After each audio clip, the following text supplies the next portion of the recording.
Assalamualaikum warahmatullahi wabarakatuh. Selamat sore, salam sejahtera untuk kita semua. Suara lagi kena flu ya teman-teman ya, jadi suaranya agak berubah ya. Tapi sound ya jadi masalah ya teman-teman ya. Oke, kali ini kedatangan satu servisan teman-teman ya. Ini sebuah TV sub Piccolo Slim ya, dengan keluhan kerusakan itu katanya lampu indikatornya sempat menyala. Kemudian saat dia start dan langsung lampu indikatornya itu mati total ya teman-teman ya. Oke, pernah juga saya buatkan tutorial seperti ini teman-teman, tapi yang namanya elektronika itu bisa saja sama kerusakan tapi mungkin beda penyelesaian ya. Tapi kita lihat saja nanti apakah penyelesaiannya sama atau tidak ya. Oke, saya akan coba nyalakan TV-nya teman-teman. Kita langsung eksekusi kerusakannya ya. Kita akan lihat ya.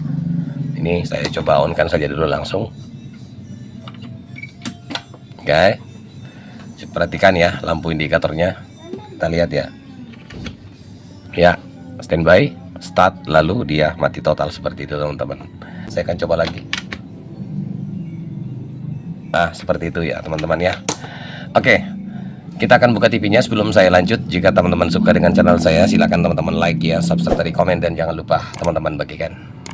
Oke, baik ya, penampakan mesin di bagian dalam seperti ini teman-teman. Langsung saja kita melakukan pengecekan tegangan ya. Kalau kerusakan seperti ini teman-teman, kalau di TV sub itu rata-rata ya, biasanya tegangannya sempat beplesnya hadir lalu dia hilang ya, karena di indikasinya itu teman-teman lampu indikatornya dia langsung padam ya teman-teman ya. Biasanya kan kalau TV sub itu standby maka tetap ya lampu indikatornya menyala ya teman-teman ya. Dari ini posisinya pada saat dia start langsung padam ya. Oke, berarti bisa indikasinya tegangan beplesnya itu teman-teman sempat hadir lalu dia perlahan turun sampai 0 volt ya. Oke, saya nyalakan ampermeter saya dulu teman-teman ya. Bisa teman-teman lihat ya teman-teman. Ini giniin aja ya. Kita langsung ukur ke ini ya, L-kuba plusnya di sini. Sambil saya colokan ya. Saya pegang aja seperti ini. Oke.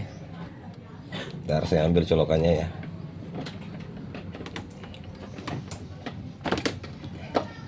Saya on kan dulu.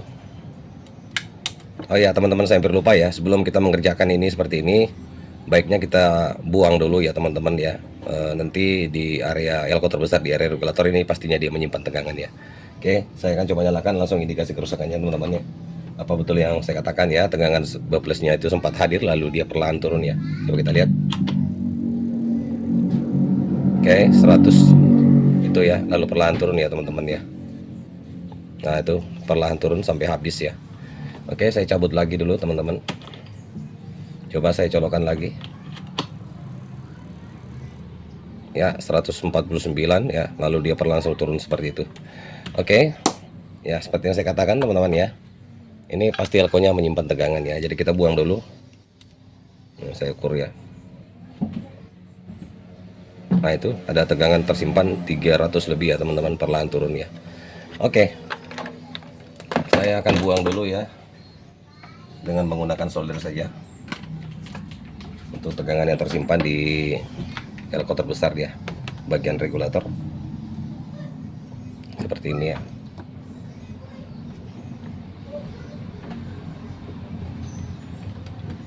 Oke, saya ukur lagi apakah masih ada tegangannya. Kita cek lagi teman-teman ya. Ini pastikan tegangannya terbuang ya sebelum kita memperbaiki, karena kalau tersengat ya lumayan ya teman-teman. Masih ada sekitaran 23. Coba ya kita buang lagi.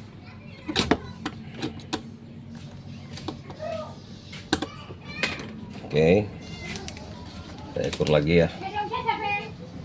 Oke, udah ya. Nah, itu kita buang ya. Ya, oke, sudah hilang ya teman-teman. Oke, saya uraikan saja teman-teman ya.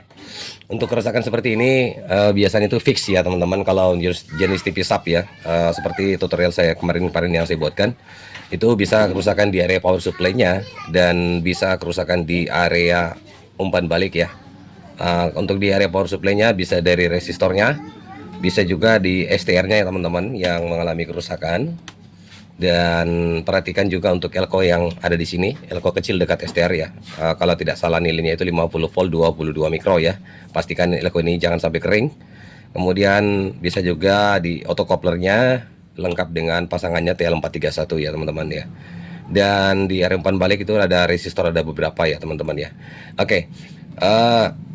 Yang seperti saya uraikan ya, untuk kerusakan seperti ini, yang seperti saya katakan ya, kita cari dulu yang simpel-simpelnya ya. Jadi saya akan melakukan pengecekan untuk area resistor di area power supply-nya, lanjut ke area umpan baliknya ya. Jadi saya pastikan dulu semua resistornya dalam kondisi bagus, baru kita beralih ke coba-coba melakukan pergantian otokopler dan TL431. Kalaupun masih gagal ya teman-teman, berarti langkah terakhir yang kita harus lakukan adalah melakukan pergantian STR beserta dengan elko yang ini ya. Kalau saya teman-teman secara pribadi, jika kita melakukan pergantian STR ini teman-teman, yaitu pastikan elko ini juga kita harus ganti ya. Nah itu sepasang sepaket ya.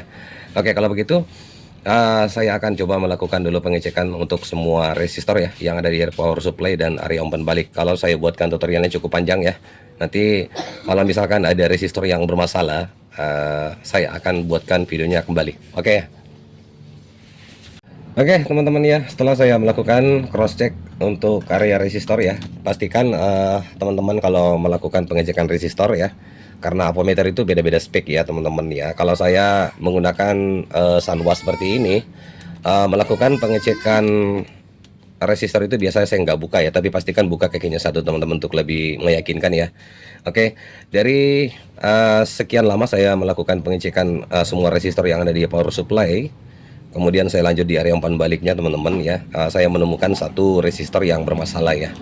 Apakah itu penyebabnya? Mudah-mudahan ya teman-teman ya. Karena seperti yang saya upload di tutorial saya kemarin-kemarin, ini penyakitnya sama teman-teman ya. Biang keroknya juga sama ya.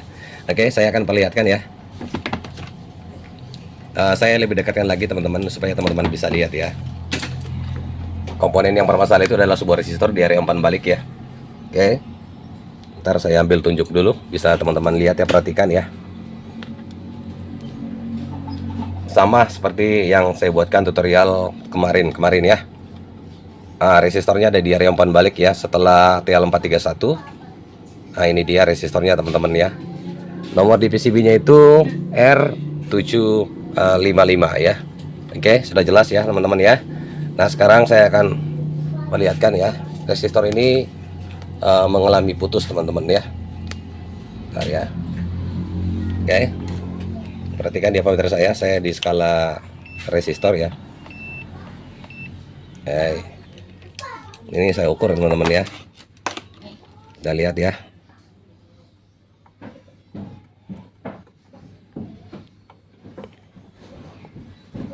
Nah, ambil di sini aja.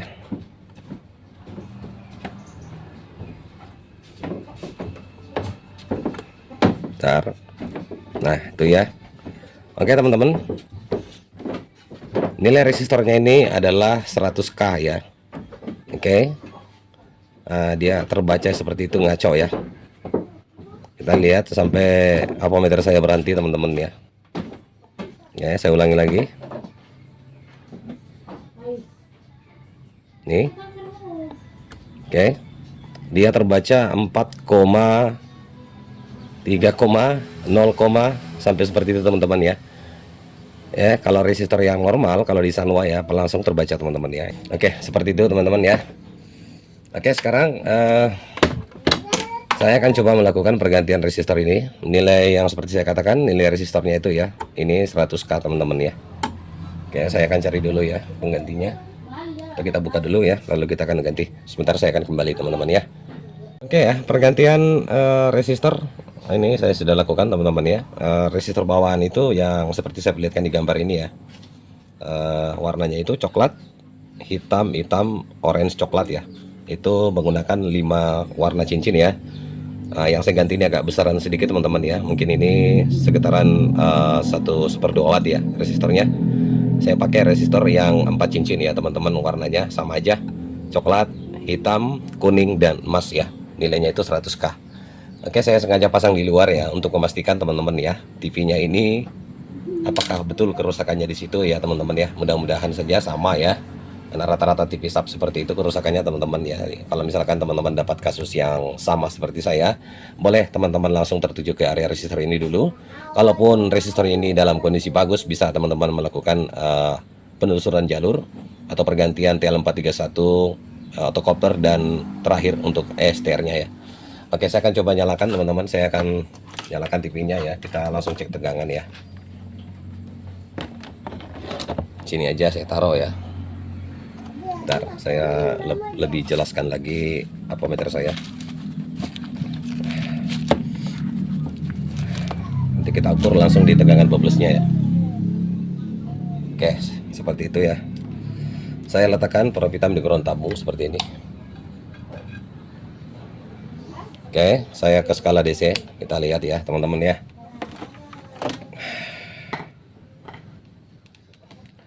Oke, kita ukur di L12-nya apakah tegangannya mau turun lagi atau gimana, atau masih ada kendala lainnya. Saya rasa mudah-mudahan tidak ya. Oke, saya akan coba nyalakan teman-teman. Oke, TV-nya sudah start kelihatan ya, 122 volt dengan 12-nya terbaca ya. Kita lihat penampakan di depan teman-teman, apakah TV-nya sudah menyala ya. Lampu indikatornya sudah tidak padam lagi itu. Oke, langsung kita lihat penampakan di depan apakah ada. Nah teman-teman ya, sudah muncul ya. Oke, demikian ya tutorial singkat dari saya teman-teman ya. Mudah-mudahan teman-teman yang dapat kasus seperti saya sedikit dapat membantu ya permasalahannya. Dan kalaupun cara menjelaskan saya mungkin tadi ada yang masih kurang jelas, boleh teman-teman bertanya di kolom komentar ya. Insya Allah dengan sebisa saya akan menjawab pertanyaannya. Lebih dan kurangnya mohon dimaafkan dari saya dengan ucapan wassalamualaikum warahmatullahi wabarakatuh.